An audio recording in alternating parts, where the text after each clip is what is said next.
Hola chicos y chicas, estamos acá para revisar la primera guía del tercer trimestre de Estudios Sociales de primer ciclo medio.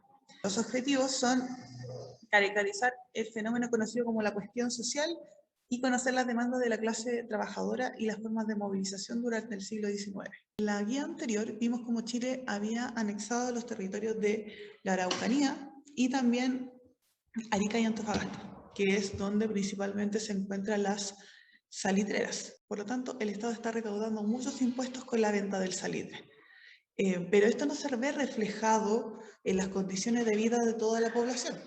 En el fondo solo está enriqueciendo a la élite, a los dueños de las salitreras, a los dueños de las empresas. Mientras que la clase trabajadora empieza a tener un montón de problemas que son tantos que se agrupan bajo el nombre de cuestión social.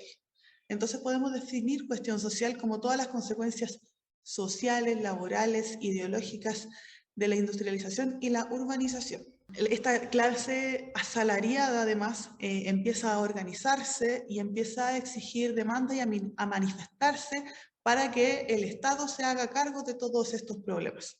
Entonces todo esto puede definirse como la cuestión social. ¿Por qué surge la cuestión social? En primero, los centros mineros y las ciudades se transformaron en importantes polos de atracción para la gente que estaba buscando trabajo. Entonces, por una parte, migró mucha gente del campo a las ciudades en busca de mejores oportunidades, de más trabajo, etc. Entonces, cuando llegaron a las ciudades, no había suficientes viviendas para recibir a toda la gente que se vino a vivir del campo a la ciudad. Por lo tanto, en la periferia empiezan a hacerse viviendas autoconstruidas con los materiales ligeros que encuentran por ahí.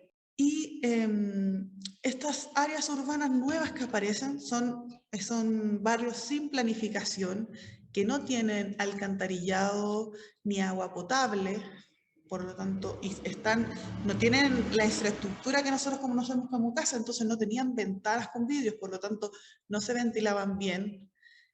Había hacinamiento, es decir, había mucha gente viviendo en cuartos de este tipo, y todo eso generaba infecciones y enfermedades, porque pensemos, no había alcantarillado ni agua potable, había gente que pasaba semanas sin bañarse, y como estaban todos tan juntos, si a uno les daba una enfermedad, esa enfermedad se contagiaba más rápido.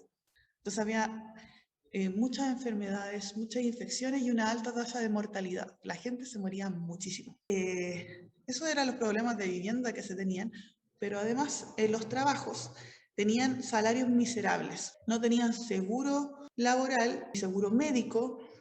Como dije, los salarios eran muy bajos y en muchos de estos trabajos, en las fábricas, trabajaban también mujeres y niños y niñas, pero a las mujeres y niños y niñas se les pagaba menos, aunque a veces hicieran el mismo trabajo que los hombres y trabajaran en la misma jornada que los hombres. Solo por ser mujeres y solo por ser niños y niñas se les pagaba menos. Ahora, en la actualidad, hay un código laboral, es decir, una serie de reglamentos que regulan el trabajo dependiente en Chile. En este momento, en el periodo en el que estábamos hablando, no existía eso. Por lo tanto, los empleadores, los jefes, hacían prácticamente lo que querían. Ponían el sueldo que ellos querían, ponían la jornada que ellos querían, y la gente trabajaba en condiciones precarias. Entonces, si tenían un accidente o morían, nadie se hacía cargo de indemnizar a la familia. Eso pasaba en las ciudades. Como les dije también, el salitre era el producto estrella de Chile y el trabajo en las salitreras era un polo de atracción. O sea, mucha gente del campo que se fue a la ciudad, pero otra gente del campo se fue a las minas salitreras. En las oficinas salitreras estaba la mina del salitre y al lado se hacían pueblos, llamados también company towns. ¿Por qué? Porque muchos de los dueños de las salitreras eran ingleses. Entonces se les llamaba así en inglés al pueblo que se instalaba al lado de las salitreras. En este pequeño pueblo estaban las habitaciones de los obreros, que también eran de material ligero y también estaban hacinados. Las mujeres, por una parte, trabajaban de cocineras, de costureras, de lavanderas, de empleadas domésticas, e incluso tenían que llegar a la prostitución. Pues los mineros trabajaban en condiciones absolutamente precarias.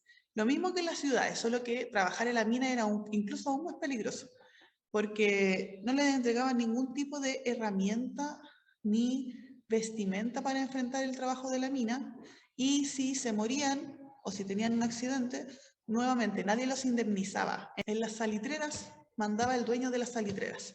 Además, a los obreros de la mina no se les pagaba un sueldo fijo, se les pagaba por producción y no se les pagaba con dinero, se les pagaba con fichas. Y esas fichas solo podían usarlas en la pulpería. La pulpería era una especie de almacén. Todas las salitreras tenían una pulpería y los obreros tenían que utilizar esa ficha para comprar solo en la pulpería de esa salitrera. Cada salitrera tenía una ficha diferente, por lo tanto, yo no podía usar una ficha de esta salitrera en otra salitrera. Y cuando a veces los obreros querían convertir la ficha a dinero, se desvalorizaba. Por lo tanto, si mi ficha valía 1, ya no va a valer 1 en dinero, va a valer no sé, 0,5. Todos estos problemas de higiene, de enfermedad, de que no había seguro laboral, de que no había seguro de salud, que las viviendas eran precarias, que los sueldos eran bajos. Todo eso llevó a que los obreros o la clase trabajadora se empezara a organizar. Se empezó a organizar primero que todo en mancomunales, en sindicatos, en sociedades filarmónicas, y básicamente todas estas organizaciones, que en general se agrupaban por gremios, es decir, se agrupaban los zapateros o los peluqueros o los panificadores, buscaban darse ayuda mutua, ayudarse entre ellos. O sea, ya que el empleador no se iba a hacer cargo, ni el Estado se iba a hacer cargo, entre ellos empezaron a organizarse en principio para ayudarse entre ellos. Luego estas organizaciones fueron tomando la forma de sindicatos, es decir, además de ayudarse entre ellos, iban a exigir al Estado que se hiciera cargo de algunos de los problemas. En 1860 empezaron a utilizar la huelga como medio para exigir sus demandas, es decir, empezaron a suspender temporalmente sus trabajos. A partir de 1860 se multiplicaron las huelgas y la década siguiente se extendieron a diferentes ciudades de Chile y diferentes trabajadores, los portuarios, los salitreros, los del transporte, los ferroviarios, los panificadores, los peluqueros, un montón de gremios y de asociaciones obreras empezaron a irse a huelga exigiendo solución a los despidos, el alza del costo de la vida, que se terminara el pago con fichas, hubiera pagos más puntuales y que hubiera mejores condiciones de trabajo. En realidad estaban exigiendo derechos básicos.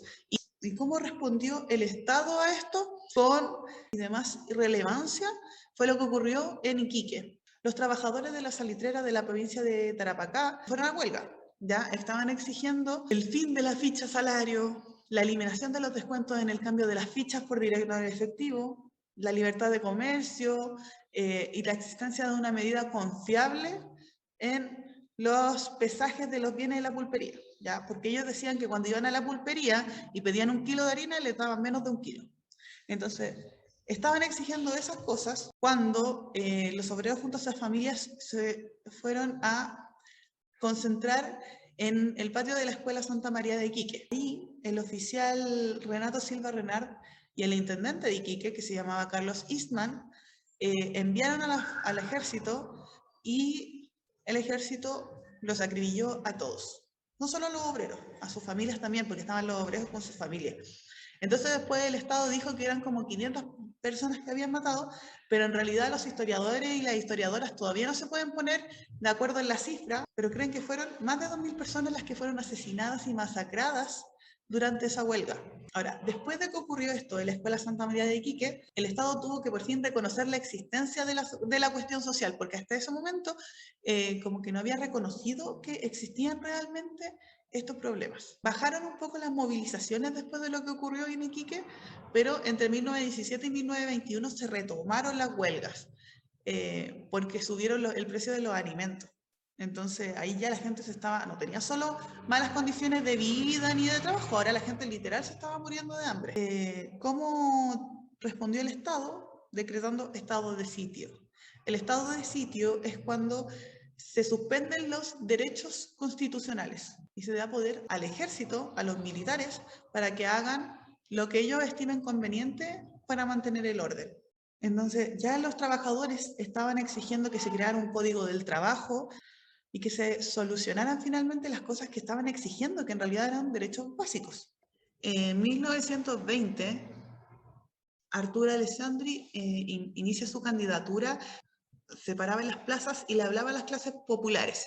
Entonces, muchas personas de la clase trabajadora empezaron a comulgar con Alessandri y finalmente votaron por él para que saliera presidente, porque él había prometido arreglar todos estos problemas y generó proyectos de legislación laboral y social, pero no alcanzaron a ser aprobados porque el Senado todo el tiempo estaba en contra. Entonces no se podía solucionar mediante leyes esto, porque el Congreso, el Senado específicamente, no lo aprobaba.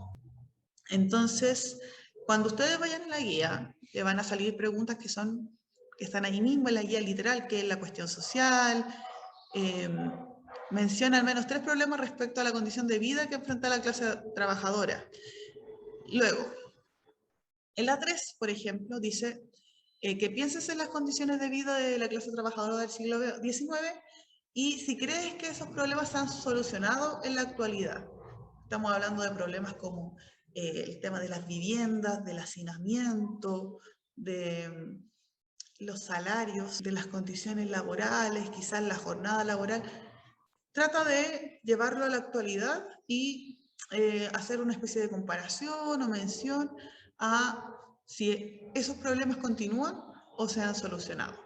Esta pregunta, que es la 6, bueno, la otra no me voy a tener mucho porque son preguntas que están en el texto que puedes responderlas directo de ahí. Por ejemplo, la 6 dice, ¿crees que las marchas y huelgas son una forma válida para exigir derechos? ¿Por qué? Entonces tú puedes decir, no, no creo que sea válido ir a marchar o irse a huelga para exigir demandas. ¿Por qué? Y ahí explicas por qué. O puedes decir, sí, creo que sí, las marchas y la huelga son formas válidas de exigir derechos porque jamás los empleadores, ni la élite, ni la clase alta nos ha regalado ningún derecho. Toda la historia de Chile ha estado marcada por la lucha de los obreros para exigir sus derechos. No es que ellos solo hayan dicho, oh, creo que estamos trabajando mucho, creo que está trabajando mucho la clase obrera, así que vamos a reducir la jornada laboral. Todo eso se ganó mediante huelgas, marchas, concentraciones. Entonces, por eso piensen bien su respuesta antes de escribirla aquí, porque ustedes pueden decir que sí, que no, pero que tiene que tener una buena justificación. Y luego en la 8 también pregunta sobre el 18 de octubre, sobre el estallido social que empezó en el 2019. Y pregunta si crees que ha cambiado la forma en que el gobierno responde a las movilizaciones de la clase obrera. Pensemos, en 1907, bueno, y a principios de 1900 hubo un montón de huelgas, marchas, y el Estado respondió con represión, asesinando gente. Entonces, ¿crees que ahora ha cambiado la forma en que responde el Estado? ¿Por qué? Y luego hay unos documentos que son fuentes históricas que hablan sobre algunas de las condiciones de vida de los obreros. Entonces tienen que leer y responder. En este de aquí, fíjense bien, entonces aquí dice que hay tanta miseria, que en esta situación de miseria nace una agitación de los de abajo. ¿Quiénes son los de abajo? Los obreros, que quieren deshacerse de las garras de la miseria, sedientos de justicia y de vida, contra los de arriba, es decir, contra la clase alta, que en su egoísmo se creen con derecho de encarcelar los goces de los pobres y encerrar sus raciones de vida, privándoles de sus derechos sin que exista necesidad ninguna para ello. Ya, básicamente, ¿qué está diciendo aquí? Los de abajo quieren liberarse de las cadenas o de la vida de miseria a la que han sido sometidos por culpa de la clase alta. Entonces dice que la cuestión social existe y donde exista van a haber agrupaciones de obreros que quieran reformar el sistema de ese momento y que ocasiona desigualdad e injusticia. Entonces los de abajo quieren cambiar eso. Tienen 2 preguntas. ¿Quiénes son los de abajo y quiénes son los de arriba? Que ya lo mencioné. Y luego, ¿qué quieren los de abajo? Eso está en el texto. Quizá no está textual, pero hay que inferir. Nos vemos en la siguiente guía. Adiós.